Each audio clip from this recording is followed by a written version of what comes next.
Alors on a un personnage qui est particulièrement épouvantable, hein. Alors c'est un personnage français, hein, qui est né à La Haye en Touraine, qui est René Descartes. Donc il est né en 1596 et il est mort en 1650, hein. Donc on voit que c'est quand même quelqu'un qui a vécu 54 ans, mais 54 ans dont on se serait bien passé, parce que René Descartes, hein, il a quand même une tronche de...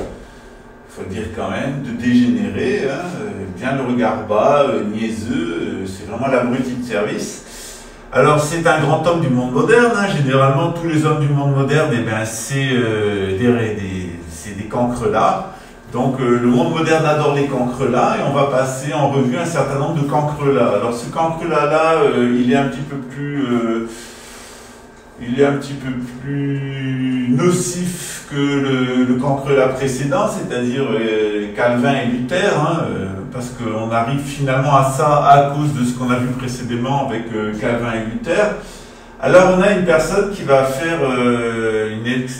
un exploit, c'est-à-dire rendre illisibles les traditions spirituelles de toute l'humanité, sauf ses élucubrations mentales. Alors ces élucubrations mentales, elles sont évidemment au service de l'étranger, elles sont au service de la Hollande, des puissances financières qui ont migré de Venise vers la Hollande, hein. Il est payé, comme les dames qu'il y a dans les vitrines à Amsterdam, hein, c'est le même style. Donc cette petite pute française va inverser le psychique et les spirituels, et ça va avoir de très très grandes conséquences. Il va aussi inventer la méthode scientifique. Alors, qu'est-ce que c'est que la méthode scientifique? On va le voir maintenant. Et pourquoi on pourrait brûler toutes les écoles qui s'appellent René Descartes, fusiller tous les cartésiens et dévisser les plaques de rue où il y a le nom de cet abruti.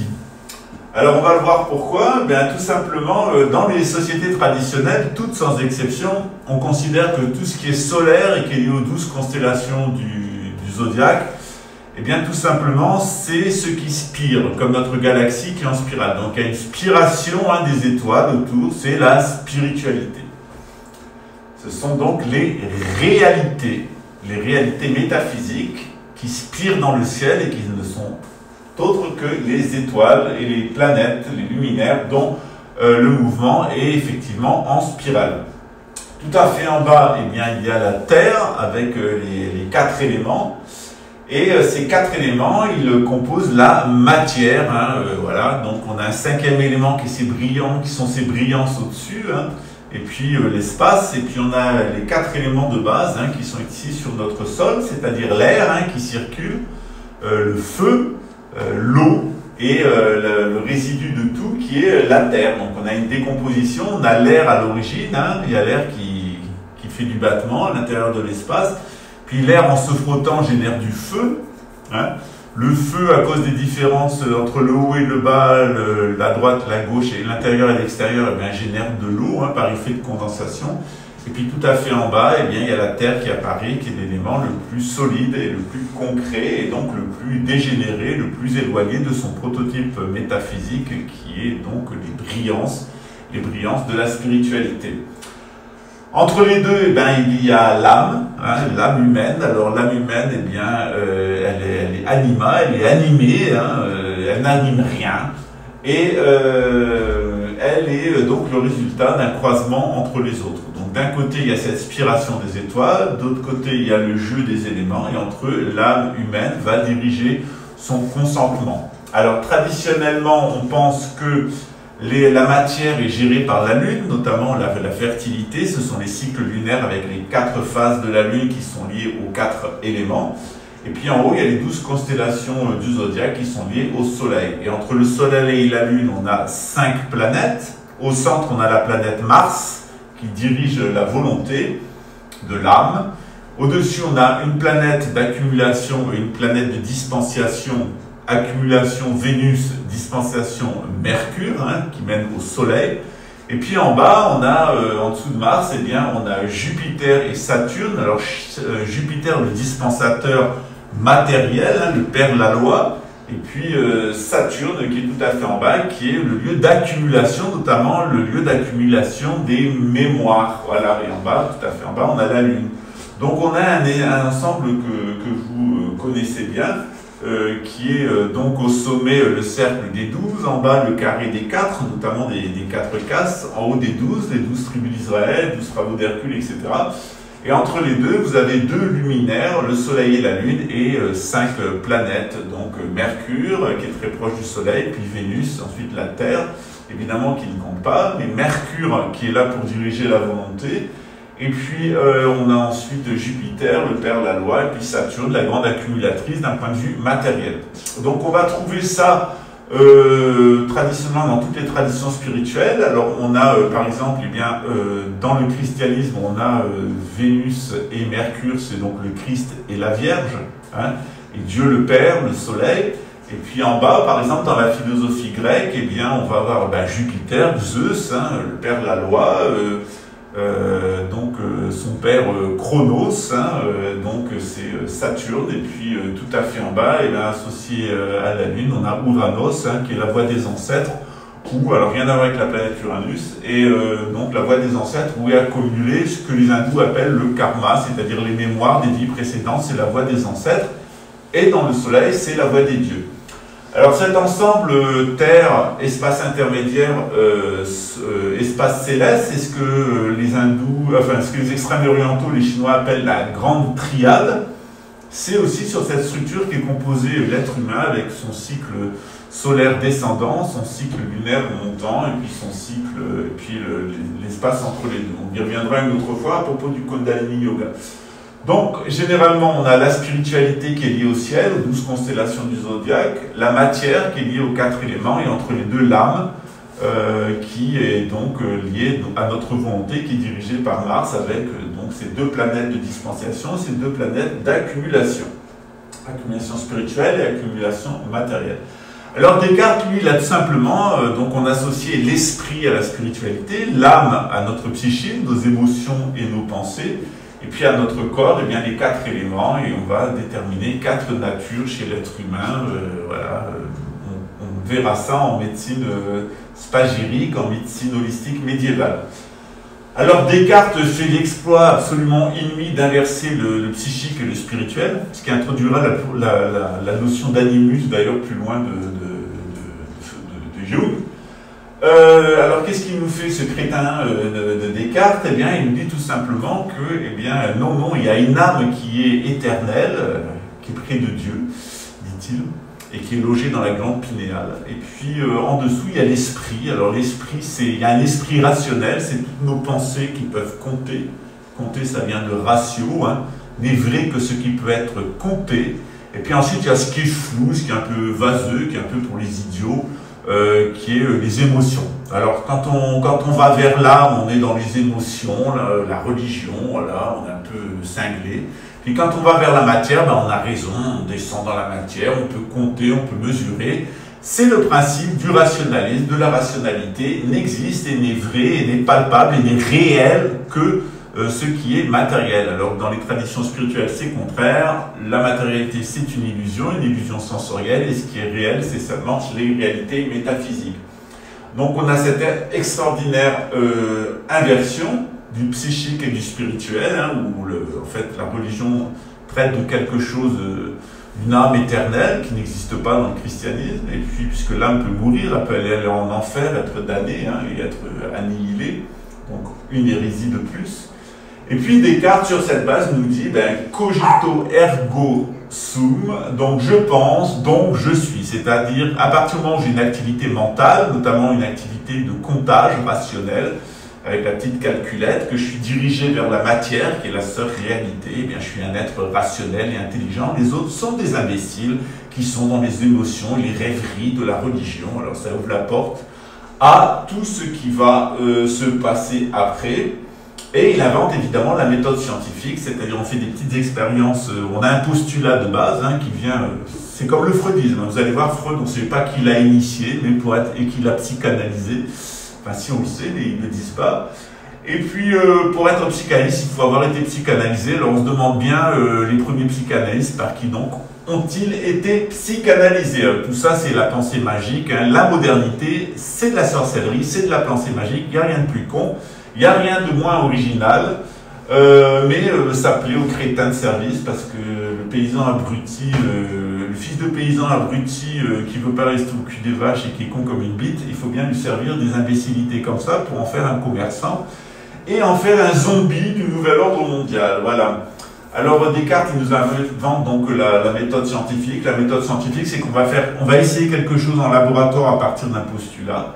Et puis, une fois qu'on l'a, Descartes nous a quittés, une fois qu'on l'a démontré en laboratoire, on essaye dans la nature, et puis si ça fonctionne, c'est qu'on a trouvé la clé. Voilà.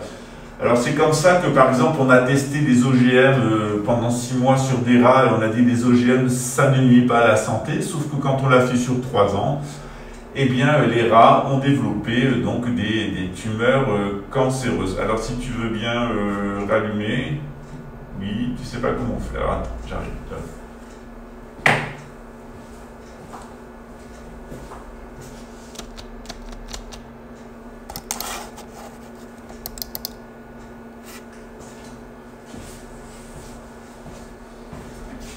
Voilà, excusez-nous pour cet incident, on coupera au montage. Alors, voilà, donc Descartes, sa méthode scientifique, c'est ça. Hein, donc c'est comme ça, donc je disais, avec les OGM, quand on a étudié pendant 6 mois, ils n'avaient pas de cancer, on a commercialisé les OGM.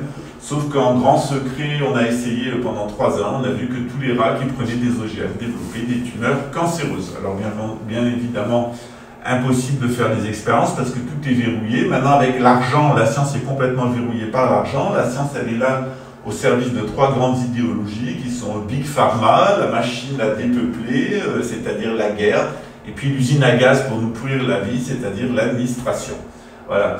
Alors on va voir ça maintenant. Donc puisqu'on parle de l'administration, eh on va faire une petite pause. Hein. Maintenant vous avez à peu près compris où est le problème. Avec Descartes, inversion de l'âme et de l'esprit n'est plus réelle que la matérialité, alors qu'avant elle était une illusion, et ce qui est devenu, ce qui est spirituel devient une fantaisie émotionnelle. Et puis Descartes, c'est donc on compte seulement, et puis c'est la méthode scientifique, c'est-à-dire on fait des petites expériences, et les petites expériences vont nous apprendre la vérité. Alors on est comme une tortue, on va d'une expérience à une autre. Vous lisez les sciences et vie ou les sciences et avenir d'il y a 10 ans, 20 ans, 30 ans, 40 ans, vous vous poilez parce que c'est les mêmes qui nous vendent la même salade, sauf qu'on nous dit non mais la vérité c'est ça maintenant, avant on s'était trompé. Alors qu'est-ce qui me garantit que maintenant tu ne te trompes pas non plus? Voilà, alors au moins ce qui est bien avec la gnose, c'est qu'on dit tout le temps la même chose et ça fait 400 000 ans et ça fonctionne, ça a toujours très bien fonctionné avant qu'on ait cette bande de dégénérés, d'abrutis, regardez la face de con qu'il a, on dirait Jacouille la fripouille. Mais ça c'est les grands héros de la République française, les grands héros de la République française, de la modernité, à fusiller, évidemment, au poteau, les yeux bandés, et on tire, espèce de salopard, des centaines de milliers de morts, et sans doute des millions, à cause de toi. T'as quoi être fier, Descartes, t'es quand même un sale con. Voilà. Alors on va faire une petite pause et puis on va attaquer avec une autre usine à gaz. Alors ça c'est l'usine à gaz de la pseudo-science et maintenant on va voir l'usine à gaz juridique. Parce que alors ça aussi c'est quelque chose, l'usine à gaz juridique, c'est vraiment un des boulets de la modernité. Hein. C'est-à-dire après vous vous encombrez avec la science et ses découvertes incessantes et ces applications qui vous pourrissent la vie, mais qu'on ne vous le dit pas. La science vous dit on va vous arranger la vie, mais ils vous la pourrissent derrière. Et surtout, ça nous ruine et ça rapporte beaucoup d'argent aux gens qui nous réduisent en esclavage. Voilà, bravo Descartes. Alors maintenant, on va voir un autre crétin de service, évidemment français, parce que la France, la France, c'est une tortue à conneries. Hein. Donc autant les tortues font des œufs, autant la France pond des cons. Alors on va voir un autre con maintenant qui est Montesquieu, on va voir un petit quelque chose, un petit café ou une petite eau, et puis ensuite on va attaquer sur un des autres avatars de la culture française classique, Montesquieu, avec son esprit des lois. Voilà. Voilà, alors je ne sais pas si ça marche, 1, 2, 3, oui, ça marche. Alors celui-là c'est quelque chose aussi, hein, c'est Montesquieu. Alors il est à peu près, il est un peu plus récent dans le modèle de dégénéré. Alors Charles-Louis de Ségondat, baron de la Brède et de Montesquieu, mieux connu comme Montesquieu, hein, du château de la Brède, à côté de Bordeaux. Il est né en 1689 et il est mort en 1755. Hein. Désolé pour le public français, mais c'est en portugais. Ok, os portugueses seguem. As pessoas que falam português seguem. Ok, tá bom. Mas se você não entende qualquer coisa, tem que me avisar. Eu sei que você fala francês. Ok, tá bom. Obrigado. Donc Montesquieu, alors lui, c'est terrible. C'est encore plus terrible. Donc c'est lui qui introduit une idée mais complètement débile, qui est l'esprit des lois, c'est-à-dire qu'il propose de démanteler le pouvoir royal en 3 objets juridiques différents. Alors avec la création des partis politiques et la démocratie, on a là le début d'une usine à gaz juridique, c'est-à-dire qu'avant on respectait la morale, on connaissait l'astrologie, l'astrosophie, on respectait la morale, c'est-à-dire la médecine respectait le corps et regardait ce qui dysfonctionnait et soignait avec des herbes, des minéraux, des aliments, quelquefois aussi des produits chimiques, mais purs en fait, tirés dans la nature, hein, pas synthétiques. Et puis donc la religion, elle soignait très bien l'âme, elle était faite pour ça.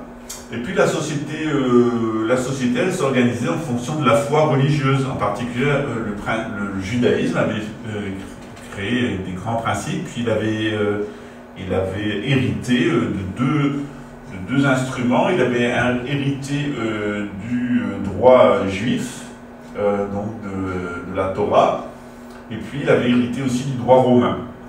Alors plus on avance dans la Renaissance, plus on s'inspire du droit romain, mais au Moyen-Âge, on n'est pas intéressé par le droit romain, on est intéressé par la morale chrétienne.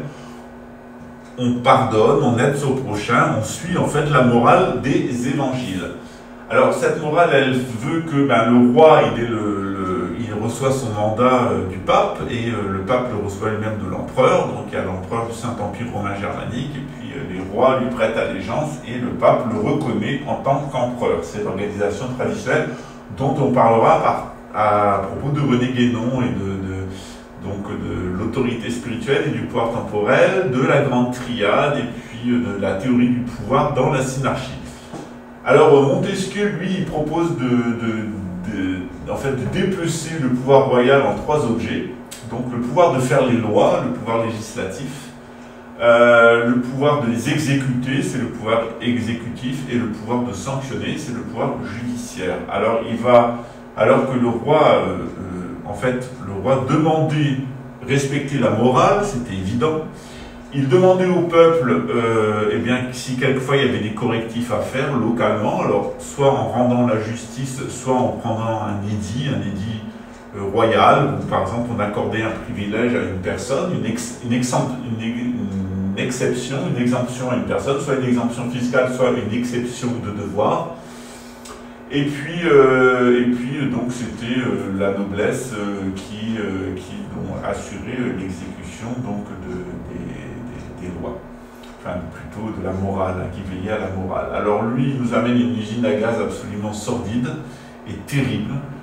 C'est-à-dire que, avec Machiavel, on a le concept d'État en lui-même détaché de la personne du roi, de l'empereur et du pape qui s'affirme, c'est-à-dire de plus en plus qui fera notre malheur, c'est-à-dire des personnes juridiques et des personnes morales qui sont en réalité totalement immorales.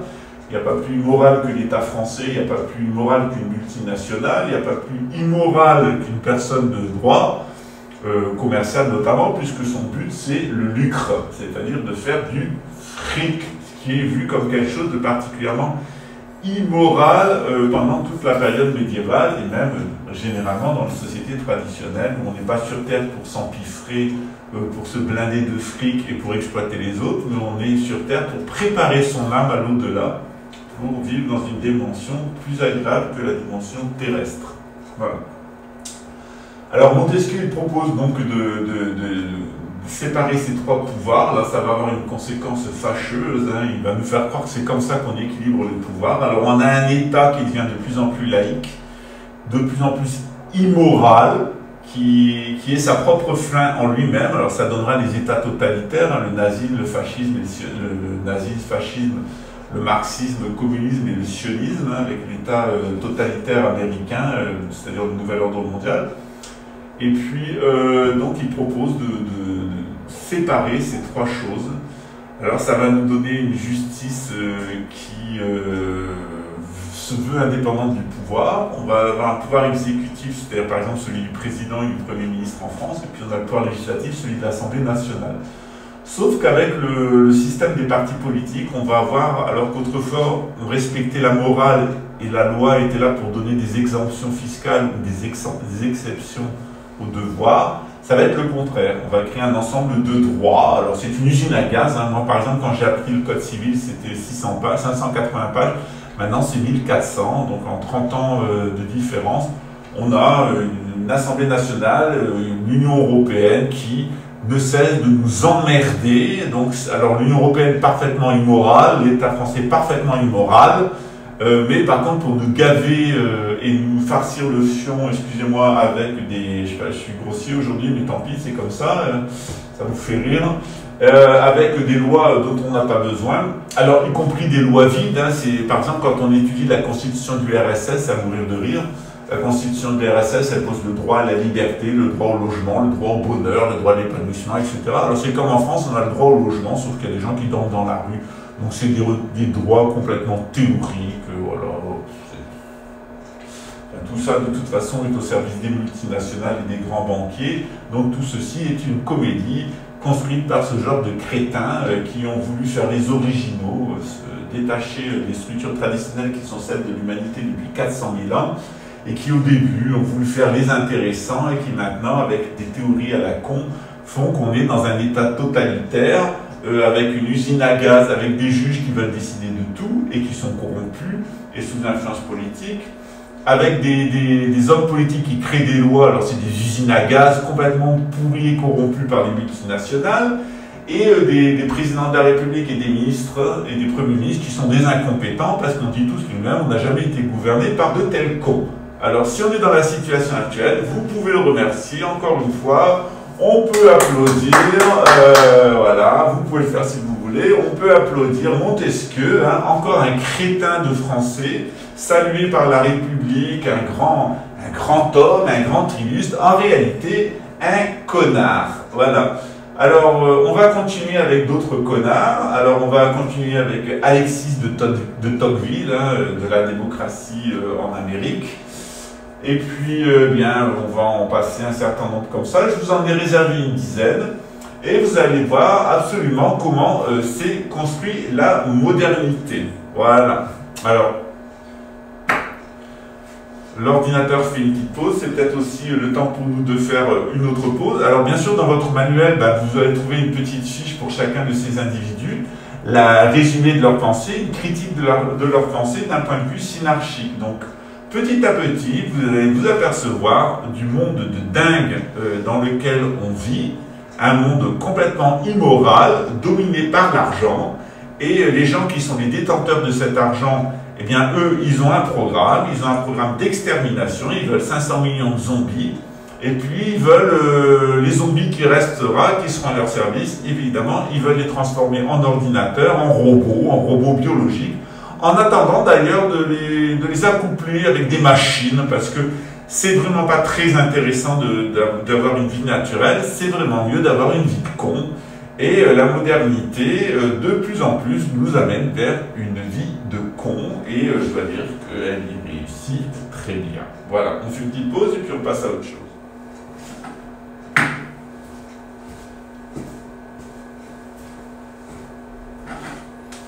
Voilà. Voilà, vous le voyez, cette vidéo, elle est bien faite. Hein, ce didacticiel, il est absolument bien fait. On voit tout à fait comment fonctionne en réalité le schéma de Tocqueville, avec cette apologie systématique de la démocratie qui apporterait la liberté. Alors la vérité, c'est absolument le reste, c'est absolument le contraire, c'est-à-dire que la démocratie, elle n'amène certainement pas la liberté, elle amène la dictature de la majorité, et en particulier la dictature de ceux qui arrivent à manipuler la majorité. Voilà.